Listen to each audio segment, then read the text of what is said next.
Of course police training டஃப்பாக இருக்கும்னு தெரியும். அப்போ எனக்கு வந்து ஸ்கூல் படிக்கிறப்போ கொஞ்சம் ஸ்போர்ட்ஸ் பேக்ரவுண்ட் இருக்குது. ஸோ எனக்கு ஜீரோன்னு இல்லை. ஸோ சின்னதுலேயே இந்த 5th ஸ்டாண்டர்ட்லேருந்து 12th ஸ்டாண்டர்ட் வரைக்கும் பாஸ்கெட் பால் விளாண்டுருக்கேன். கொஞ்சம் அத்லெட்டிக்ஸ் என்சிசியில் இல்லை, என்எஸ்எஸ்ல இருந்தேன் காலேஜில் இருக்கப்ப.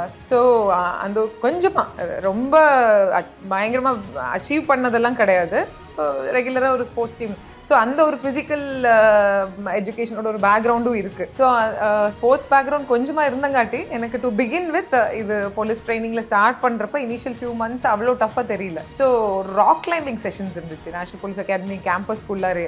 ஸோ எனக்கு அப்பர் பாடி கொஞ்சம் வீக்னால ரொம்ப கஷ்டமாக இருந்துச்சு எனக்கு ராக் கிளைம்பிங் பண்ணுறப்ப. அப்போ அந்த ஃபர்ஸ்ட் 2 monthsலேயே இது என்னடா அது இவ்வளோ டஃப்பாக இருக்குது, நீ போக ரொம்ப டஃப்பாகவுமே பண்ண முடியுமாங்கிற மாதிரி தோணுச்சு. ஆனால் ஒரு சைடு தோணும் இவ்வளோ தூரம் வந்துட்டோம், இனி இதை பார்க்காமலாம் போகிறோம் பண்ணுவோம் அப்படின்னு சொல்லிட்டு. அப்போ எக்ஸ்ட்ராவாக நான் ஒர்க் அவுட் பண்ணுவேன். சாயந்தரமாக கூட எல்லோரும் எல்லோரும் திருப்பி ரூம்ஸ் போயிடுவாங்க. நான் வந்து உஸ்தாதோட ஹெல்ப் எடுத்துகிட்டு கொஞ்சம் கூட எக்ஸசைசஸ்லாம் பண்ணி கொஞ்சம் கூட ஸ்ட்ரென்த்னிங் எல்லாம் பண்ணி அப்படி எக்ஸ்ட்ரா கொஞ்சம் ஹார்ட் ஒர்க் எல்லாம் பண்ணேன். So over a period of time ஒரு 5-6 months ஆகிறப்ப நல்லா செட் ஆயிடுச்சு.